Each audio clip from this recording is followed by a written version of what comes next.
Atos dos Apóstolos, capítulo de número 5. Louvado seja a Deus.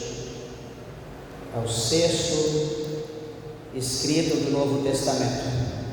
Está depois de João, então Atos dos Apóstolos. Quinto, né? Graças a Deus. João, depois Atos. Capítulo 5, que diz assim, verso 1. Mas um certo homem chamado Ananias, com Safira, sua mulher, vendeu uma propriedade e reteve parte do preço, sabendo também sua mulher, e levando uma parte, a depositou aos pés dos apóstolos. Disse então Pedro: Ananias, por que encheu Satanás o teu coração para que mentisses ao Espírito Santo e retivesses parte do preço da herdade? Guardando-a não ficava para ti, e vendida não estava em teu poder? Porque formaste este desígnio em teu coração? Não mentistes aos homens, mas a Deus. E Ananias, ouvindo estas palavras, caiu e expirou, e um grande temor veio sobre todos os que isto ouviram. Amém? Podem se assentar, meus irmãos. Desocupe vossas mãos e dê uma salva de palmas para Jesus.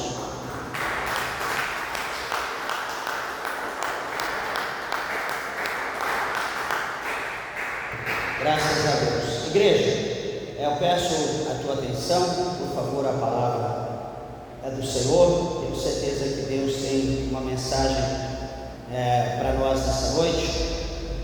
Vemos aqui alguns versículos, do 1 ao 5, uma palavra impactante a princípio, ao ouvirmos, aonde um homem cujo nome é Ananias, e esse homem, ele vende uma propriedade e mostra a palavra de Deus que ele pega aquela propriedade e leva na igreja, dando ali a oferta, dando dízimo daquela propriedade.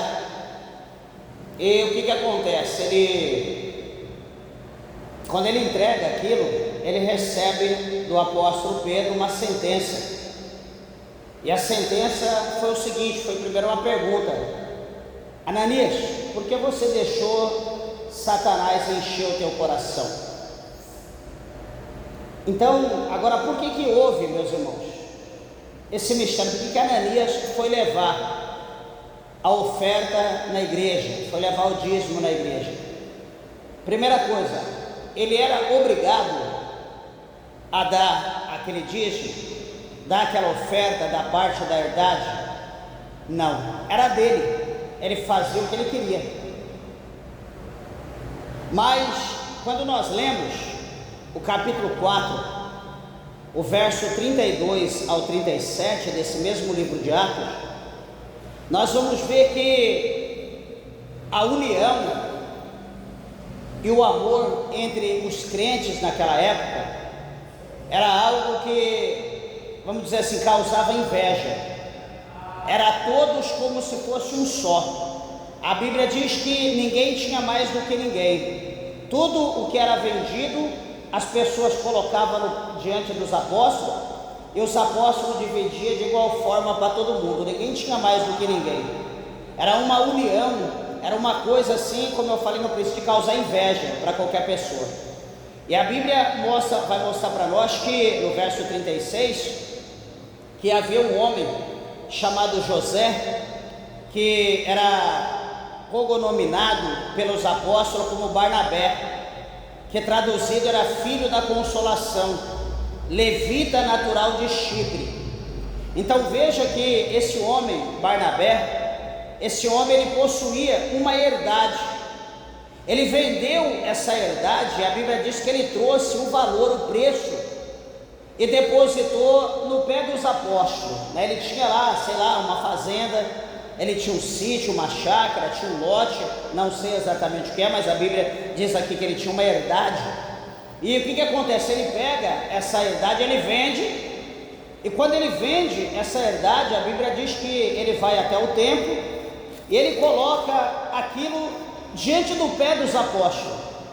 E o que vai acontecer? Aquela bênção é muito grande, os apóstolos eles recebem aquela bênção, e eles então vão compartilhar com todo mundo, e todo mundo vai ficar alegre, todo mundo vai ter em abundância, porque a Bíblia diz que era o coração e a alma da multidão dos que criam, e ninguém dizia que coisa alguma do que possuía era sua própria, mas todas as coisas lhe eram comum.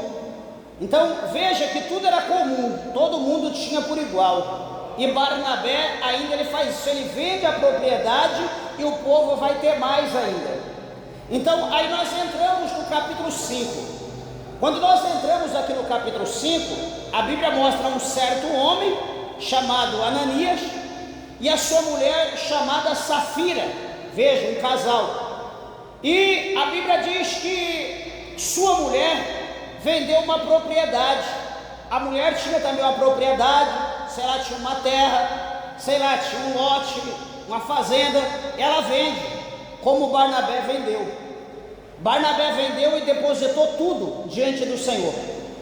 Só que o versículo 2 mostra que ela, vendendo aquela propriedade, aquela terra, reteve parte do preço, parte do valor, sabendo também sua mulher, e levou uma parte e depositou aos pés dos apóstolos.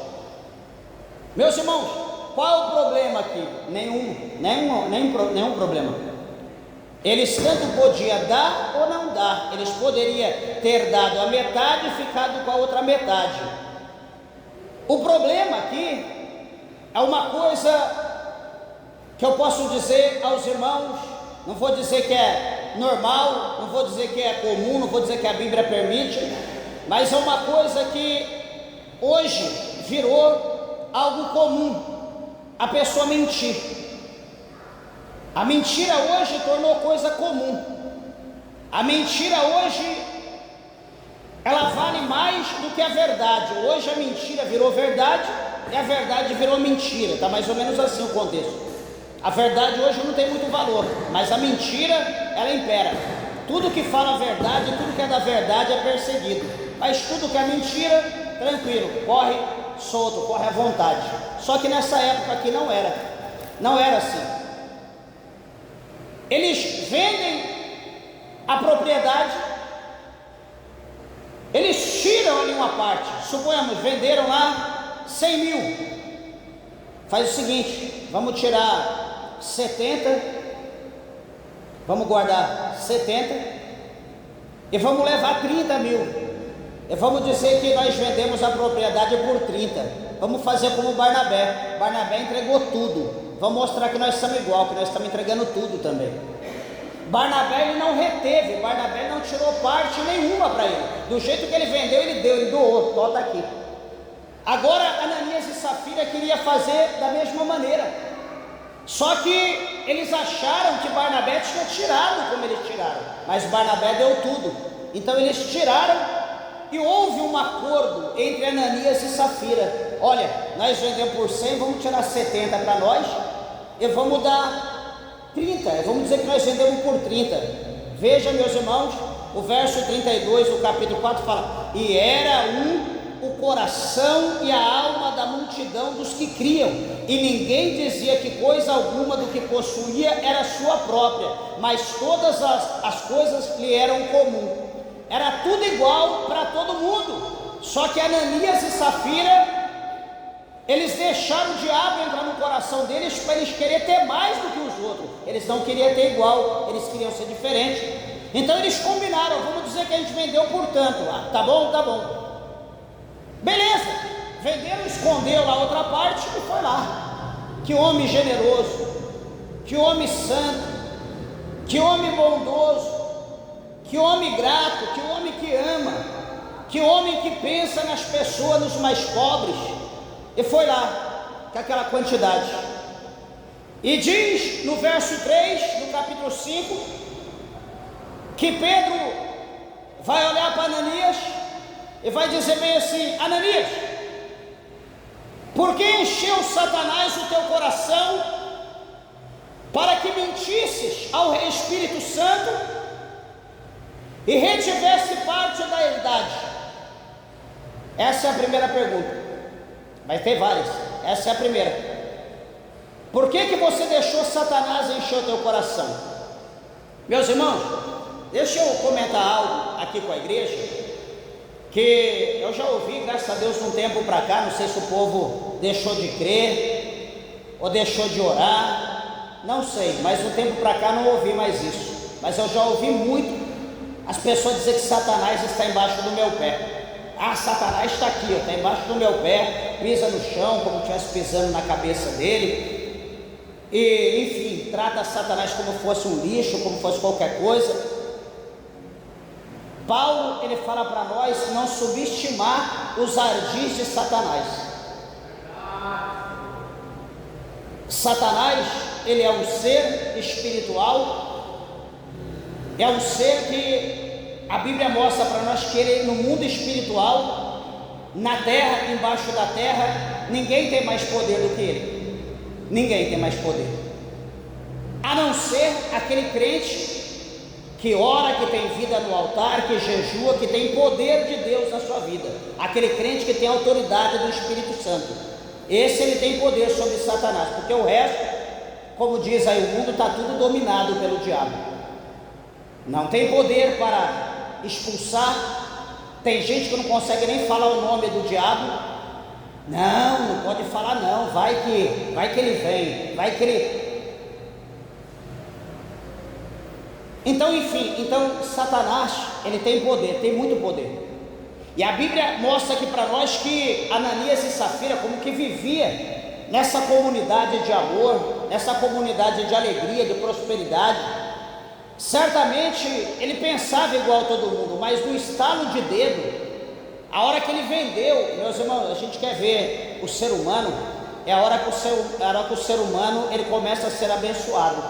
A hora que o ser humano começa a ter alguma coisa, a gente vê de fato quem é o homem, né? Quando ele está no mesmo nível que todo mundo é uma coisa, mas no momento que Deus começa a abençoar a vida dele, ele começa a galgar alguma posição, ele começa a ter algum poder diferenciado, aí a gente vê de fato quem que é aquela pessoa. Então, o diabo ele começou a trabalhar na vida de Ananias de uma certa forma. Em meio àquilo que ele vendeu com a sua mulher, o diabo inchou o coração.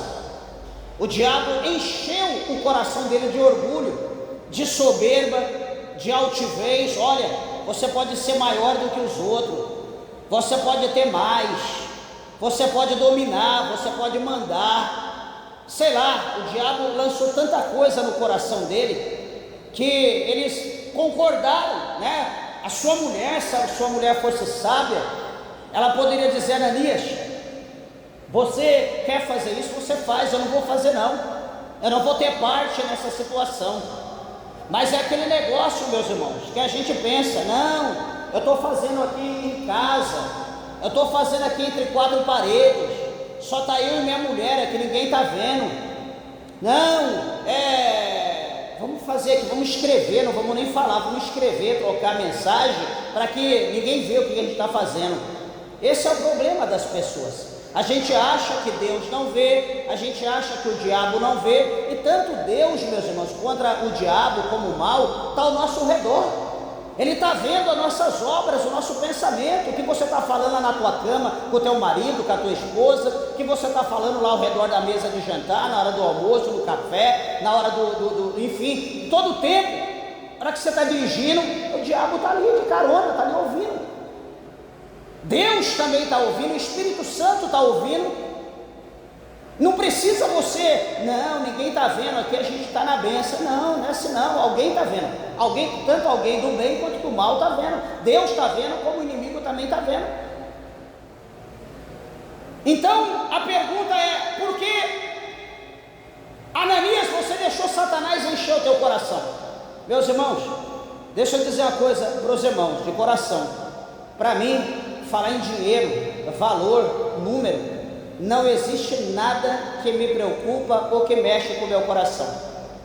Fulano tem milhões, tem não sei o que, bilhões, problema, você ganhou, liga aqui e faz esse jogo. Eu falo, eu posso cair em qualquer outro laço, mas negócio de laço por causa de dinheiro, isso não me excita, isso não me convence, isso não mexe comigo. Não vou pôr a mão na ratoeira, no fogo, por causa de dinheiro de maneira nenhuma. Isso não mexe com o meu comportamento, com nada comigo, pode ser o valor que for, não mexe comigo. O diabo pode tentar outra coisa, mas questão de dinheiro, pode ter certeza que isso não me convence, isso não muda, não mexe com o meu comportamento, não mexe, pode ter certeza, eu falo com todas as palavras. Mas Ananias, conversando com a sua esposa, o diabo trabalhou. E quando o diabo trabalhou, eu sempre digo que em meio a todos os pecados que a pessoa comete, o primeiro, o principal, que está envolvido ali, que está entre todo o pecado, chama mentira.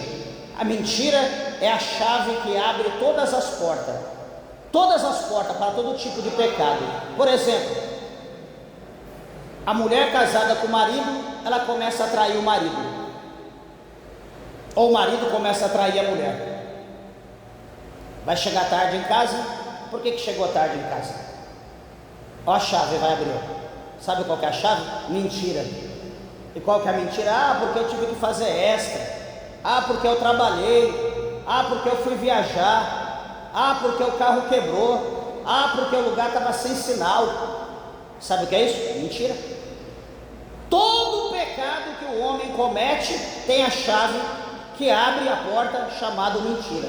Tudo tem que ter mentira. Não existe um pecado que o homem comete que a mentira não está associada.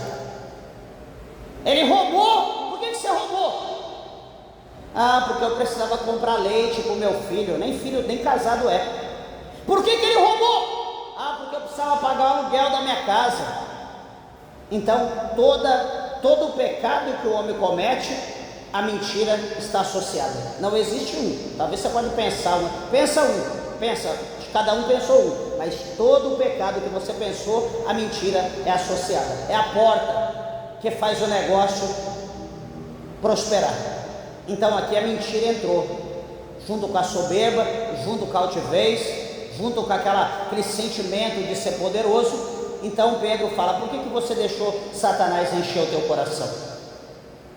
E ele continua dizendo: para que mentisses ao Espírito Santo e retivesse parte do preço da herdade. Então Satanás, qual foi o mistério? O que Satanás fez? Satanás colocou no coração: faz o seguinte, você vendeu por tanto, fala que você vendeu por tanto, vai lá na igreja, dá só tanto, deixa só metade, ou enfim, pega um pouco mais e leva um restinho e diga que você vendeu por tanto. Então Ananias pegou aquele valor, foi lá, colocou e disse para Pedro: olha, está aqui, é tanto, eu vendi por tanto, está aqui. Então quando ele está dizendo para Pedro: Pedro, eu vendi por tanto, está aqui, Pedro está dizendo: você não mentiu para o homem, você mentiu para o Espírito Santo. Você mentiu para o Espírito Santo. Então o crente, meus irmãos, é interessante isso aqui, eu quero chamar a atenção dos irmãos acerca dessa palavra, que quando o crente, ele inventa uma mentira ou ele fala mentira, ele não está mentindo para o irmão, ele não está mentindo para a irmã, ele não está mentindo para a esposa, para o esposo, ou a esposa, ou vice-versa. Quando a pessoa mente para o outro, aquele que é crente, ele está mentindo para o Espírito Santo. Ele está mentindo para o Espírito Santo. É o que Pedro está dizendo aqui: você não mentiu para o homem, né? O verso 3: Ananias, porque encheu teu coração para que mentisse ao Espírito Santo e retivesse parte do preço da herdade.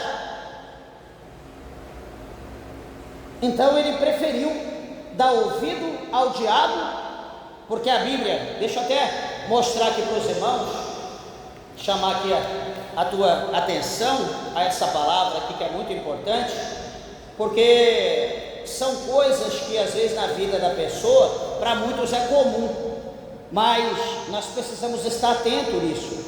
Abre aí a tua Bíblia comigo no Evangelho de São João, volta aí o livro anterior, o Evangelho de São João.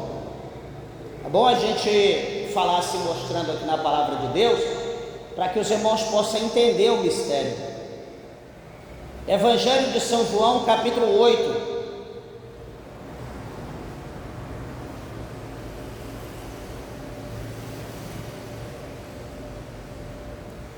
João, capítulo 8, verso 44.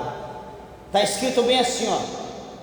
Vós, está dizendo, vocês tende por pai ao diabo, e quereis satisfazer os desejos de vosso pai.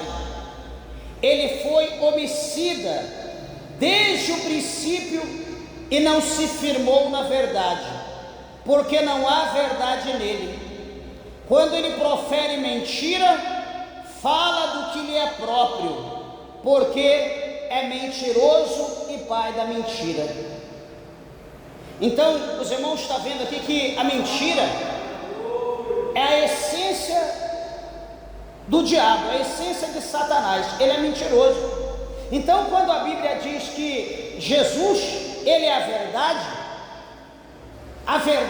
é uma pessoa, e a pessoa é Jesus, nós dizemos também que a mentira é uma pessoa, e essa pessoa é o diabo. Então, quando alguém fala a verdade, nós estamos agradando o Pai da verdade, que é Jesus, que é a verdade, nós estamos agradando o próprio Jesus. Mas quando nós falamos mentira, nós também estamos agradando o pai da mentira, que é o diabo. Quando a gente está mentindo, nós estamos chamando a atenção do diabo para a nossa vida. Nós estamos dando legalidade para o diabo entrar na nossa vida. Peraí, não, eu não gosto de falar o nome do diabo, não, eu não gosto de falar o nome dos demônios. Tudo bem, tá certo. Só que quando você mente, automaticamente, quando você está falando uma mentira, é como se você estivesse falando cãozinho. Tem que, é como se você estivesse chamando um cachorro. Então, quando você mente, você está chamando o diabo para perto de você, porque ele é o mentiroso e o pai da mentira. Você falou mentira, você está exaltando o diabo. Você falou a verdade, você está exaltando a verdade, que é Cristo. Então, esse é o mistério, é o que Pedro está mostrando aqui para nós. Olha, Ananias, você deixou Satanás encher o teu coração. Você deixou ele mentir para você. Ele mentir no teu coração e você aceitou. Meus irmãos, alguém pode olhar, como a gente já ouviu muitas pessoas dizer, e falar que existe mentira santa. Nunca vi isso, nunca ouvi falar. Assim, nunca li falar sobre uma mentira santa. Mas as pessoas arrumam um jeito para dizer que existe uma mentira santa. Não, é uma mentirinha, não importa, mentira, o tamanho que for é mentira, e a mentira está exaltando o diabo. E aquele que mente vai ter uma consequência. Toda a nossa ação traz uma reação nesse mundo. A gente pode achar que não. Hoje nós estamos conversando com o irmão e dizer isso, foi tudo que o homem plantar ele vai ceifar. É a lei da semeadura. Toda ação tem uma reação. Então, pastor, mas por que eu não estou vendo? Espera. Vai chegar o momento da colheita, vai chegar. Não precisa se preocupar, porque vai chegar. Eu não sei quanto tempo demorou aqui o negócio de Ananias e Safira. Eu não sei quanto tempo demorou a venda, demorou a negociação, a transferência do dinheiro. A Bíblia não mostra por quanto, mas teve um tempo, teve um período. Só que, meus irmãos, a colheita, ela veio com juros e correção. Por que veio com juros e com correção? Porque quando ele coloca diante do altar do Senhor, Pedro vai dizer, peraí, opa, você mentiu ao Espírito Santo, você mentiu para Deus. E ele fala no verso 4, olha, guardando, não ficava para ti? Peraí, você vendeu, se você guardasse não seria teu? Você ficaria para você, tranquilo. Teria menos pecado se ele tivesse vendido e guardado, mantido guardado integral na casa dele sem falar nada na igreja, do que a ação que ele fez. Ele quis aparentar um homem generoso, ele quis ser tão bom quanto Barnabé fez, eu também vou fazer. Ele quis ser tão generoso quanto Barnabé. Só que o que ele faz? ele tira a parte e vai dizer na igreja que ele vendeu só por aquilo, o resto ele guardou. Por isso que Pedro fala: guardando a não ficasse para ti, e vendida não estava em teu poder. Outra pergunta: você vendeu, não estava na tua mão?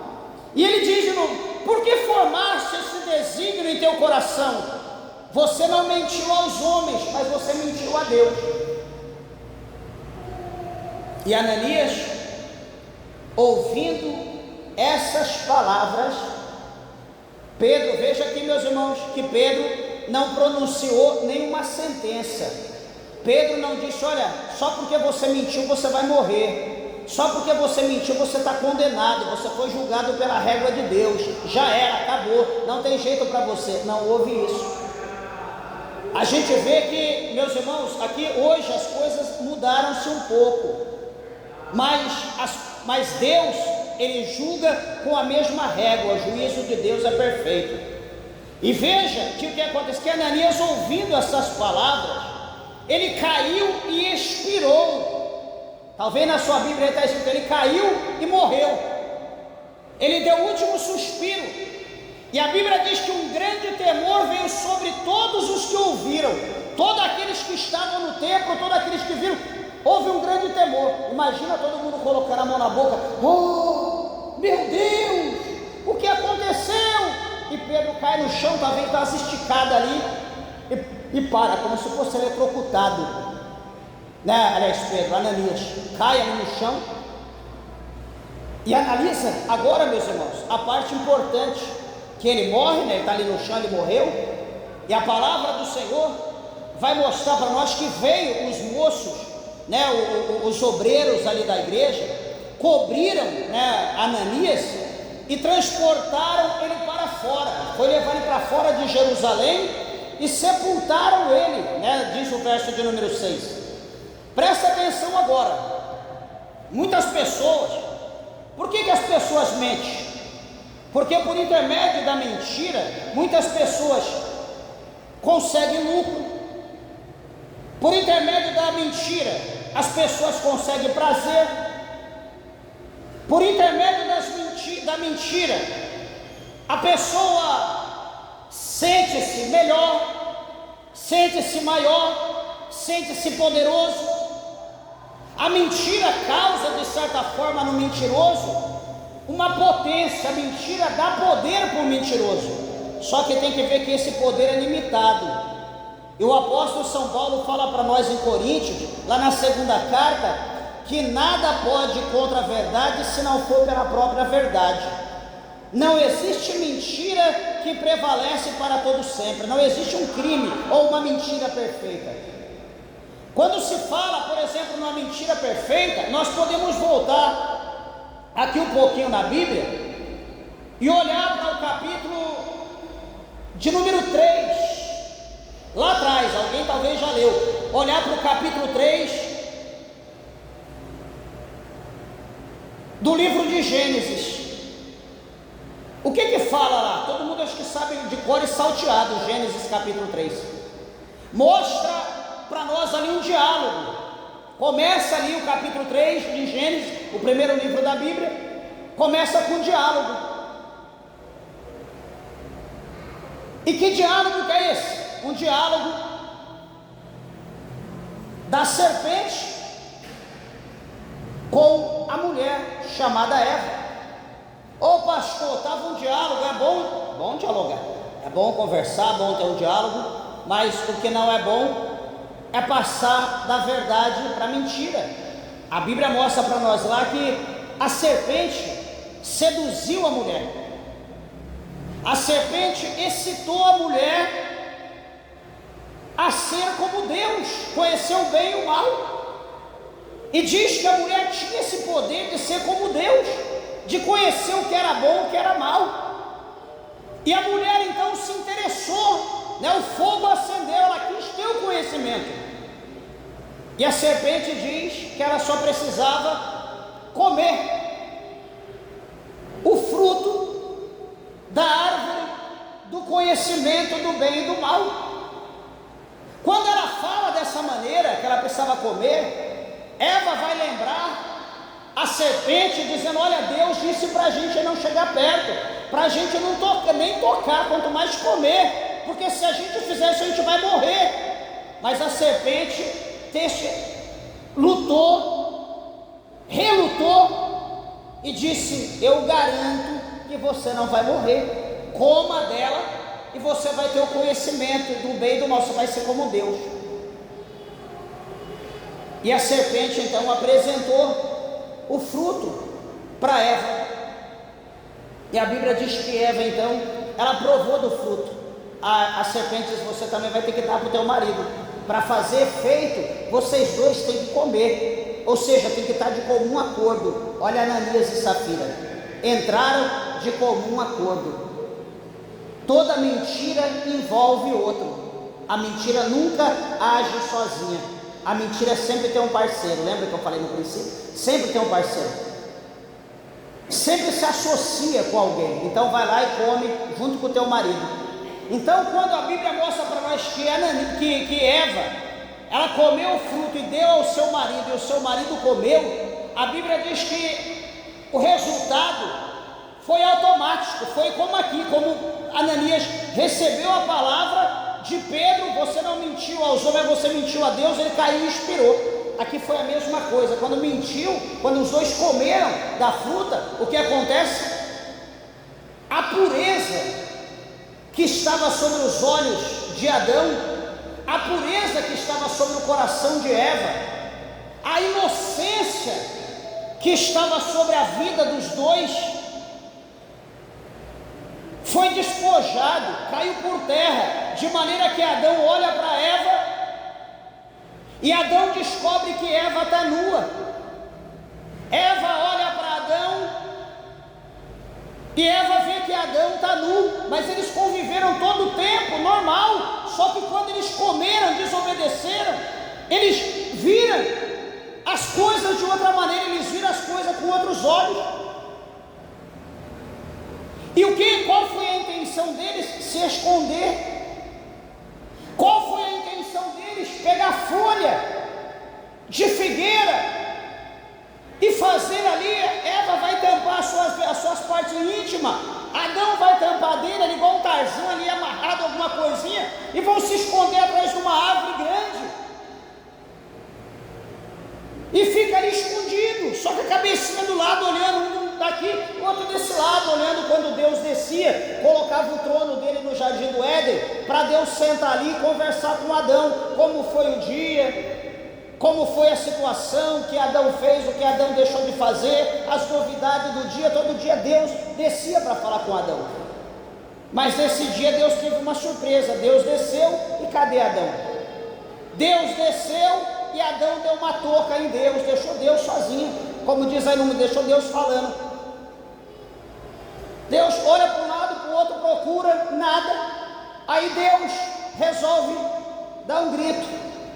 Aí Deus diz: Adão, Adão, meu amigo, meu filho, meu irmão, já cheguei, cadê você? Aonde tu estás, Adão? Vem aqui para nós conversar, meu amigo. Eu quero ouvir como foi o seu dia. Aí Adão, ele se manifesta lá de trás da árvore e diz: eu estou aqui, estou escondido atrás da árvore.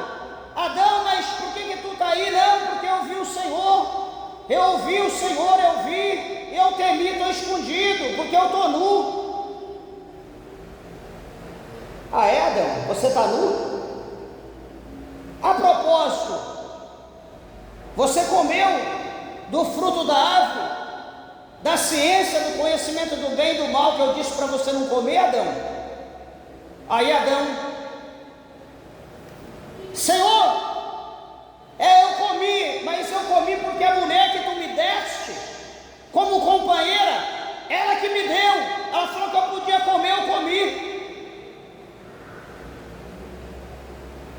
Mulher, por que você fez isso? Senhor, porque a serpente me enganou. A serpente dizia que eu podia comer, que nada ia acontecer, ela me garantiu.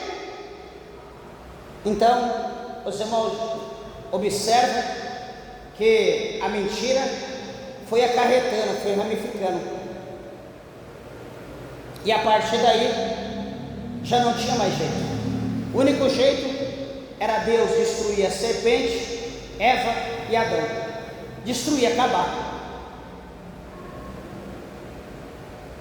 enterrar os três e fazer tudo novo. Mas já era o plano de Deus. Deus tinha um plano de posteriormente enviar o seu Filho, Jesus Cristo, para mudar a direção da humanidade.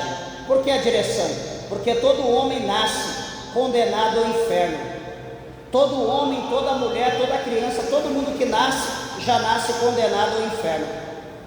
A única maneira do homem se desviar do inferno é aceitando Jesus Cristo como o único suficiente Salvador da sua alma. Porque todo ser humano que nasce, que não aceita Jesus, ele já nasce condenado para o inferno. Se ele não tiver Jesus, ele é do inferno. Se ele conhecer Jesus, aceitar e seguir Jesus até o fim da vida dele, ele vai para o céu. Pelo contrário, ele está condenado. Todo homem já nasce dessa maneira. É o presente que ele recebeu de Adão e Eva por causa da mentira.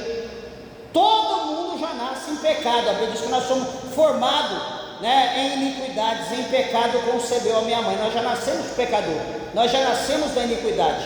Então nós já nascemos com uma faixa escrito condenado ao inferno. E a única maneira de nós sair dessa condenação é aceitar Jesus Cristo, porque Ele é o caminho, a verdade e a vida, e ninguém vai ao céu se não for por intermédio de Jesus Cristo. Então Deus, no capítulo 3, quando Deus, o Senhor, Ele dá a sentença para a serpente, dá a sentença para a mulher, dá a sentença para o homem, para a terra, Deus, o Senhor, Ele fala que ia nascer, do ventre da mulher ia nascer um varão, e esse varão, ele ia esmagar, ia pisar a cabeça da serpente. Então Ele já está mostrando para nós que posteriormente, no tempo futuro, ia levantar Jesus Cristo, aquele que ia vencer essa serpente que enganou a humanidade. Então Jesus faz essa promessa. Mas, meus irmãos, não para só por aqui, Eu sempre falo, os irmãos vão entender o mistério, eu sempre falo assim, que a mentira, ela tem perna curta e 9 dedos. A mentira é assim, desculpa eu falar dessa forma, a mentira tem perna curta e tem 9 dedos, Os irmãos vão entender isso. Combinaram entre eles, estava tudo acordado, tudo combinado. Morre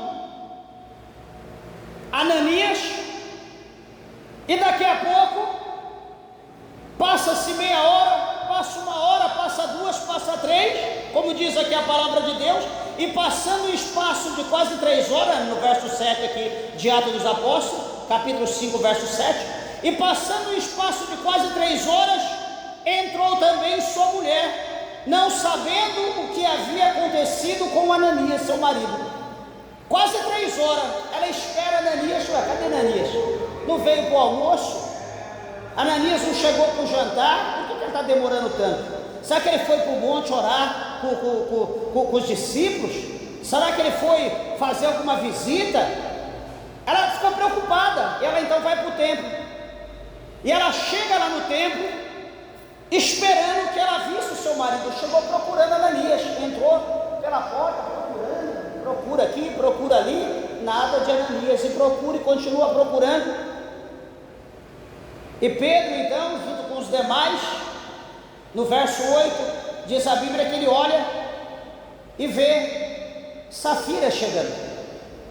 Então ele vai dizer para ela: dize-me, vendeste portanto aquela herdade? E ela vai dizer: sim, vendemos portanto. Quer dizer, olha o que ela faz. O que ela combinou na casa dela com o marido, ela manteve. Pedro perguntou: é verdade que vocês venderam por 30 mil? Como a forma que a gente colocou, só para a gente poder ter ideia. É verdade que vocês venderam por 30 mil? Ela: é, de fato, isso mesmo, nós vendemos por 30. Quer dizer, ela poderia ter desmentido. Ela poderia ter dito: não, meu marido falou para me dizer portanto, mas não estou vendo ela aqui, só estamos nós aqui. na verdade, senhor Pedro, na verdade, pastor, na verdade, sei lá, discípulo, apóstolo, foi vendido por tanto. Ele que falou para vender por tanto, mas o valor foi tanto. Se ela dissesse a verdade ali, por mais que ela combinou em casa, mas se diante do homem de Deus ela dissesse a verdade, as coisas iriam mudar, e até outro sentido, e até outra direção. Mas quando ela diz sim, portanto, ela concorda, está afirmando aquilo que Ananias disse para Pedro. Então, no verso 9, Pedro vai dizer para ela: por que é que entre vós vos concertastes para tentar o Espírito do Senhor? Está vendo, meus irmãos? Pedro fala, o jeito que Pedro fala, que é como se Pedro estivesse ali com uma ira, como se Pedro tivesse com uma sentença já preparada para dar àquela mulher. Ele diz: como que vós vos concertastes para tentar o Espírito do Senhor e o Espírito Santo?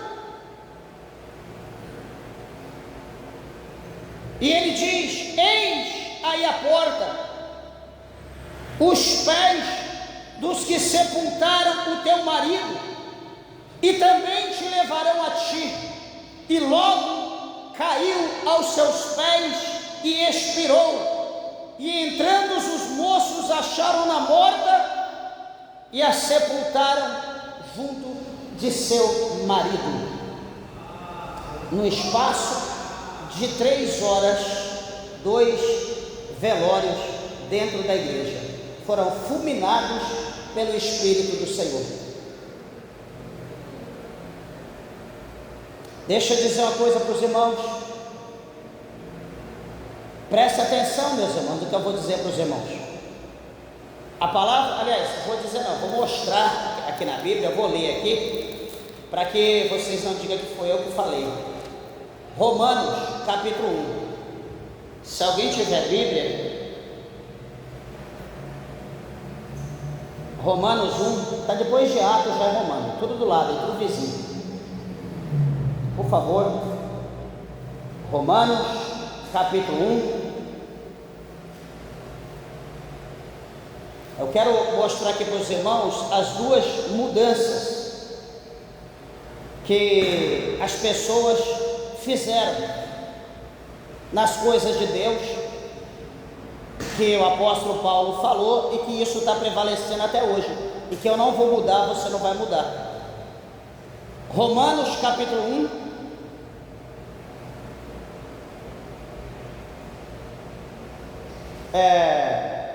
verso 21, 21, a seguir, diz assim, ó: porquanto, tendo conhecido a Deus, não glorificaram como Deus, nem lhe deram graças, antes em seus discursos desvaneceram, e o seu coração insensato se obscureceu. O verso 22 diz: dizendo ser sábios, tornaram-se loucos. Olha a primeira mudança agora, verso 23, Romanos 1, 23. E mudaram a glória do Deus incorruptível em semelhança da imagem de homem corruptível, e de aves, e de quadrúpedes, e de répteis. Então, veja que essa primeira mudança, só atenção, nós já vamos ver a outra. A primeira mudança, então, os homens, eles teve o poder de mudar a glória de Deus incorruptível na semelhança de um homem corruptível. Então, como que é a forma que eles fizeram Deus? Como que o homem fez Deus?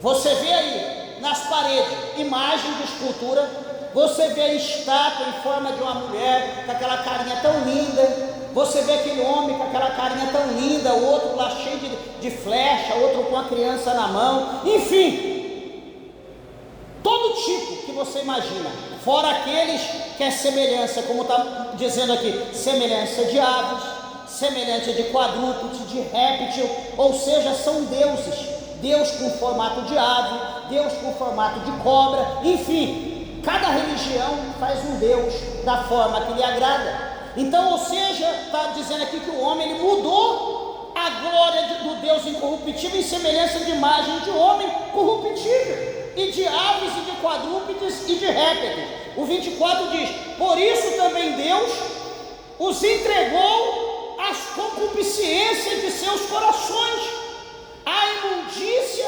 para desonrarem seus corpos entre si.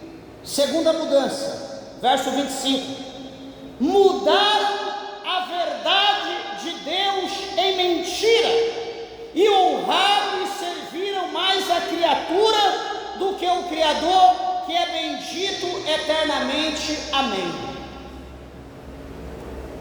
As duas mentiras, as duas mudanças que os homens fizeram. Daí o verso 26 diz: por isso Deus os abandonou as paixões infames, porque até as suas mulheres mudaram o uso natural e contraditório à natureza. E semelhantemente também os homens, deixando o uso natural da mulher, se inflamaram em sua sensualidade, uns para com os outros, homens com homens, cometendo torpeza e recebendo em si mesmo a recompensa que convinha ao seu corpo. Está falando aqui do homossexualismo, está falando aqui do lesbianismo, tudo aqui, tudo isso foi permitido por Deus, por causa que eles mudaram a verdade de Deus em mentira, mudaram a glória do Deus incorruptível em semelhança de um homem pecador. Então, observa, amados irmãos, há coisas, por exemplo, que nós pregamos, eu digo na minha pessoa, ou outros irmãos que pregam, que têm pregado, que as pessoas ouvem dizer: esse pastor é louco, como que ele pode falar uma coisa dessa? Que autoridade ele tem para falar? Meus irmãos, não é que a gente é louco, é que o que estão ensinando para nós, o que estão ensinando em escola, em EBD, em escola dominical, o que está ensinando em salas teológicas, meus irmãos, são pura heresia. Se nós não tivermos conhecimento da palavra de Deus, uma escola dominical pode mudar nossa mente. Se nós não tivermos sabedoria, um básico em teologia pode mudar a nossa cabeça, porque nós precisamos conhecer quem é que vai nos instruir, quem vai nos ensinar. Nós temos que ver se aquele que vai instruir nós é um homem de Deus, é uma mulher de Deus, ou é um filho do diabo transvestido em crente. Porque hoje o que mais tem é pessoa cheia de demônio no púlpito, com o microfone na mão, falando mentira, falando heresia, falando o que a igreja quer ouvir, falando o que o povo quer ouvir, mas a palavra de Deus, que é fiel para todo sempre, amém, a verdade de Deus não se fala, não se prega.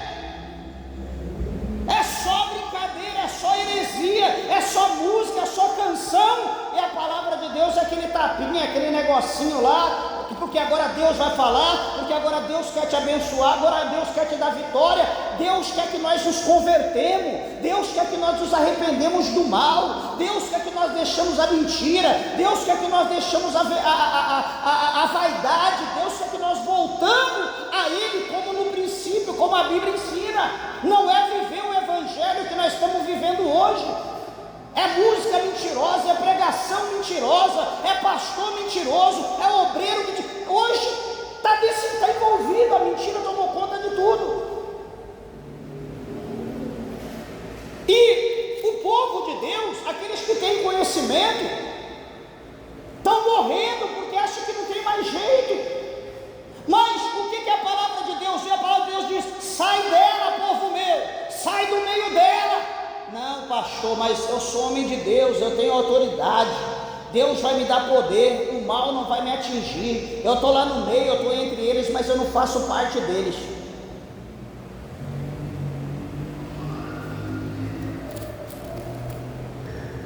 Eu estou no meio deles, mas eu não faço parte deles. Deixa eu ver aqui se é isso mesmo que João ensina para nós. Primeira epístola universal de João, lá no fim da Bíblia.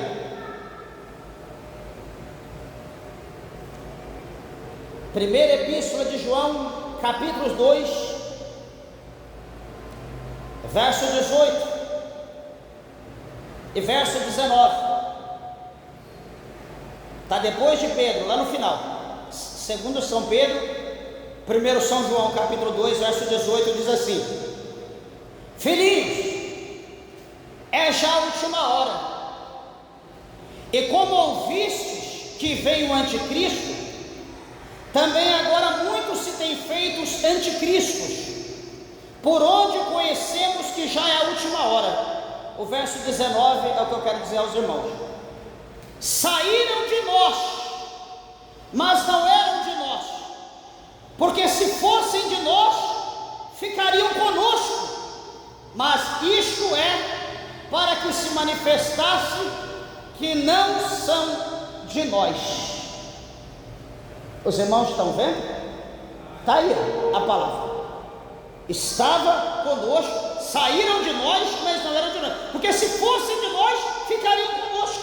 Mas por que isso? Mas isto é para que se manifestasse que não são de nós.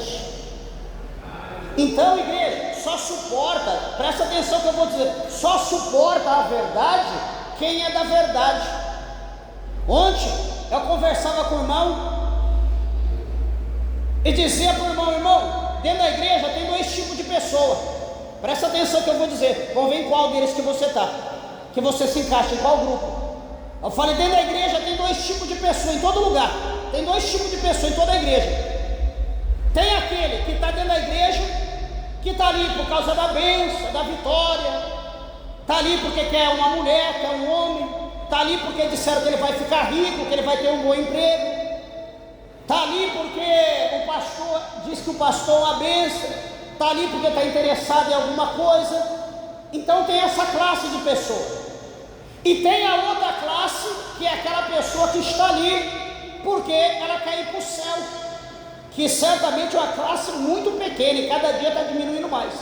É aquele que está ali porque quer adorar, é aquele que está ali porque quer glorificar, é aquele que está ali porque quer crescer na graça e no conhecimento, quer aprender a palavra de Deus, mas não tem palavra, só tem balela, só tem lero-lero, só tem política, só fala de dinheiro, mas não fala a verdade, não ensina.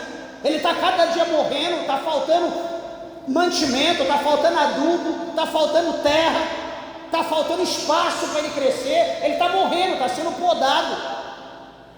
Então tem esses dois tipos de pessoas. Agora você tem que ver qual desse tipo você é. Se é os que estão ali por causa das coisas que o mundo pode te oferecer, entre aspas, Jesus pode te oferecer para o mundo, ou você é da classe das pessoas que estão dentro da igreja, mas de passar a eternidade com Deus.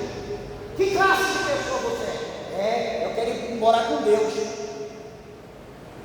Então, se você quer morar com Deus, a tua regra é a Bíblia, não é o que eu falo, é a palavra de Deus. Se eu contradizer, se eu estiver mudando, como nós lemos aqui em Romanos capítulo 1, se eu estiver mudando a verdade de Deus em mentira, eu sou o anticristo. Eu sou o anticristo, é como nós acabamos de ler aqui, 2, 18 e 19. E quantos hoje têm feito isso, têm enganado as pessoas, têm permitido todo tipo de pecado dentro da igreja? Desde que você traga o seu salário, o seu dízimo, a sua oferta, desde que você contribua tranquilo, com oferta alçada, que você faça voto, fique em paz, estamos tranquilos, somos amigos, somos irmãos, vamos para o mesmo céu. Deus não está preocupado com a tua veste, Deus não está preocupado com o teu coração. Meus irmãos, lá no princípio, quando Adão fez as suas vestes de folha para ele e para Eva, depois que Deus apareceu e dialogou com Adão e Eva, a primeira coisa que Deus foi fazer vestimentas para Adão e para Eva. Lê lá no capítulo 3. A primeira coisa que Deus fez foi fazer vestimenta para Adão e Eva e vestiu eles.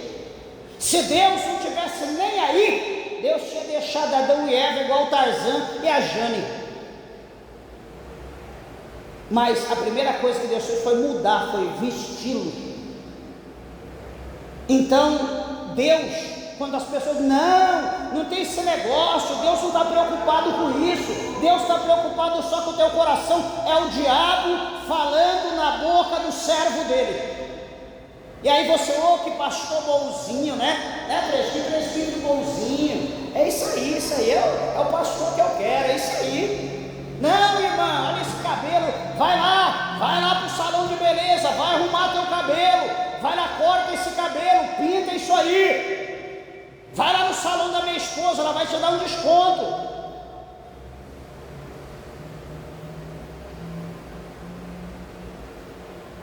O coração até bate forte para falar isso. Eu pergunto, será que não tem um crente na igreja que pode se levantar, apontar o dedo para o crápula e falar: infeliz, sai da vida dele, Satanás, vai para o inferno? Você está aqui para pregar a palavra de Deus ou para ensinar estética, beleza para as pessoas? Qual que é a nossa função aqui no altar? É pregar a palavra de Deus? Ou é ensinar como que a pessoa tem? Você quer ensinar como que a pessoa está bonita? Vamos ensinar aqui em Pedro, vamos ensinar lá em Isaías, vamos ensinar em Timóteo, vamos ensinar em Tito, vamos usar a palavra de Deus e mostrar como que tem que ser um servo de Deus, como que tem que ser uma serva de Deus. Agora ficar bonito é rebocar. A gente, quando reboca carro, quando enche o carro de massa, é porque o carro foi amassado, é porque o carro está riscado. Então a gente vai passar massa, vai lixar e vai pintar para mudar, porque o negócio está feio. E a Bíblia diz para nós que a nossa beleza não está no exterior, a nossa beleza está dentro do coração, o nosso sentimento, o nosso amor, aquilo que nós fazemos uns pelos outros. Aí eu falo isso, esse pastor é louco. Meus irmãos, a gente sempre fala, graças a Deus, que Deus não dá a nós poder como Ele deu a Pedro, como Ele deu a Paulo, ou como o próprio Jesus tinha. Se bem que o Senhor fala, que aquele que crê nele, como diz as Escrituras, faria os mesmos sinais que Ele fez e faria ainda até maior. Então sempre eu peço para Deus me dar fé, para Deus aumentar minha fé, para que alguma coisa possa ser feita pela nossa mão, porque é insuportável, não dá para a gente ouvir alguém falar que ouviu uma coisa dessa, que foi dito uma coisa dessa dentro da igreja, e as pessoas dão risada e aplaudir ainda o diabo, falar: não, isso aí está certinho, isso aí é o cara bom.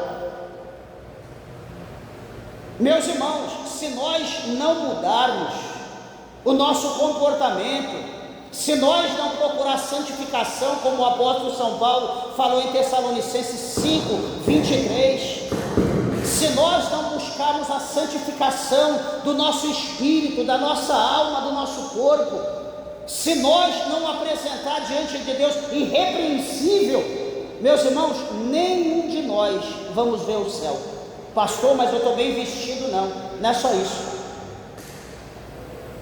É nossas palavras também. Certamente Ananias entrou dentro do templo bem vestido, com dinheiro na mão, para abençoar a obra. Se fosse os pastores de hoje, já dependendo tanto, já ia colocar o cara no púlpito: vem, pastor Ananias, sobe no altar agora, a partir de hoje você é pastor. Olha que bênção, que generosidade. Tem gente aí por menos está recebendo o cargo de pastor, por menos, por nada, solteiro. É vergonha, coisa que dá nojo da gente ouvir, mas está acontecendo.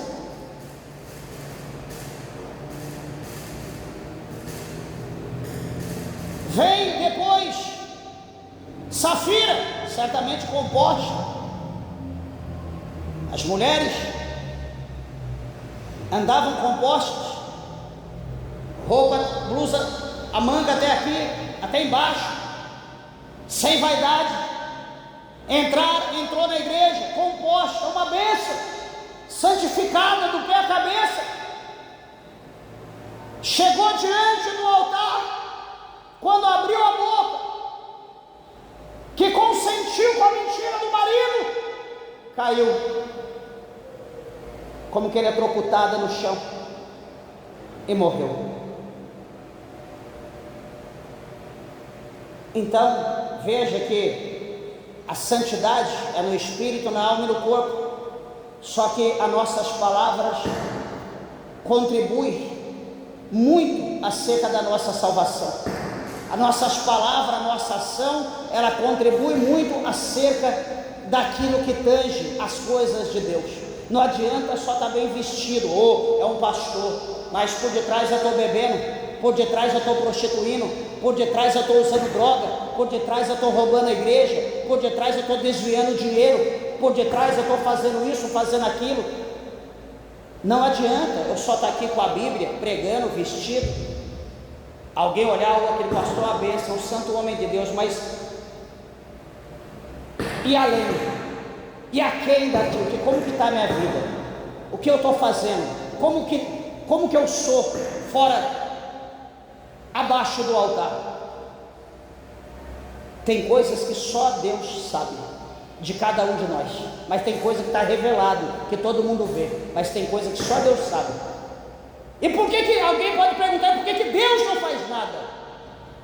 Em primeiro lugar, foi lido aqui, há um tempo determinado para todo propósito embaixo do céu. Há um tempo para tudo. E a Bíblia diz que tudo que o homem semear, o homem vai colher. O tempo do olho por olho, dente por dente passou. Agora nós estamos vivendo, vamos ver o tempo do juízo de Cristo. O tempo que vai chegar o momento que o Senhor ele vai assentar no trono dele, e a Bíblia diz que todos os joelhos vão se prostrar, todos vão estar diante dele, cada um vai ter que dar conta de toda a sua obra. Aqueles que foram para o bem, entra no gozo do teu Senhor. Aqueles que for para o mal, já vai ter ali um assalpão aberto e já vai ser lançado dali direto para o lago de fogo e enxofre, amarrado de pés e mãos e lançado para o lago de fogo.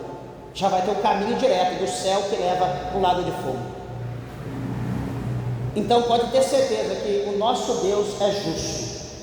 Hoje você pode estar sendo humilhado, hoje você pode estar sendo enganado, só que é assim, meus irmãos, deixa eu dizer uma coisa, eu estou aqui, não sou dono da verdade, eu procuro pregar mostrando na Bíblia. Para você, o pastor fala, não, estou lendo, estou falando o que está escrito. Para você acreditar, se você acreditar também o problema é teu. Diante de Deus, eu não vou ter culpa do teu sangue, porque eu estou mostrando a verdade. Só que assim, você acredita, coloca em prática, ou você não acredita e vive a tua vida como você quer. Só que naquele dia, Deus vai cobrar, não vai cobrar de mim.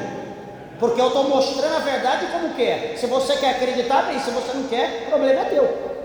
A minha função é te livrar do inferno, não te pôr para o inferno. Esses aí, que é bonzinho, está te mandando para o inferno, é o condutor cego. Ele está indo para o inferno e está te levando para o inferno. A Bíblia diz que todos aqueles que praticam, e quem consente com os que praticam, são dignos do inferno. Então comigo você não vai achar isso aí não. Ai, o irmão divorciou, ô irmão, que benção, né? Está aí vivendo sozinho, puxa vida, arruma outro, então casa, vai, eu te dou essa, a Bíblia diz que não, mas está todo mundo fazendo, vai lá, arruma outra casa, eu te dou apoio, eu estou te mandando para o inferno. Ô irmã, a senhora está sofrendo sozinha, coitada, puxa vida, arruma um camarada aí, então vai lá, vou casar vocês, pode casar, pode viver sozinho, não dá certo não, eu estou te ajudando, pastor, é uma benção, eu estou te ajudando a ir para o inferno. Nenhum adúltero vai para o céu, a Bíblia diz. Então eu estou te levando para o inferno, eu estou sendo um condutor cego. Jesus não me chamou para te mandar para o inferno. Mandar para o inferno eu estava no mundo, querendo para tirar a vida de pessoa, para matar, dar droga, bebida, enfim. Eu estava fazendo isso no mundo, na igreja não. A igreja eu estou aqui para tirar do inferno, para pôr no céu, para ajudar por intermédio da palavra. Esse é o intuito de todo crente. O crente tem que trabalhar para levar as pessoas para o céu, não para mandar para o inferno. Essa é a diferença, meus irmãos, a diferença é essa. Acho que a gente não precisa muita coisa, muita sabedoria para raciocinar, para entender isso, é simples. Só tem dois caminhos, o caminho apertado, estreito, que conduz ao céu, o caminho largo, espaçoso, é o que conduz à perdição, e muitos são os que passam por ele. Então que o Senhor Deus possa abençoar a tua vida, e que você ame a verdade, que você abrace a verdade e que você exalte a verdade, porque a verdade ela nos liberta. Conhecereis a verdade a verdade vos libertará. Seja amigo da verdade, ame a verdade. Eu tenho certeza que Deus, o Senhor, irá recompensar, e grandes serão as bênçãos de Deus sobre a tua vida, sobre a tua família e teus negócios. Amém? As horas se foram, as palmas, bem alegre, exalta o nome do Senhor. Bem alegre para Jesus, meus irmãos. Exalta Ele. Graças a Deus.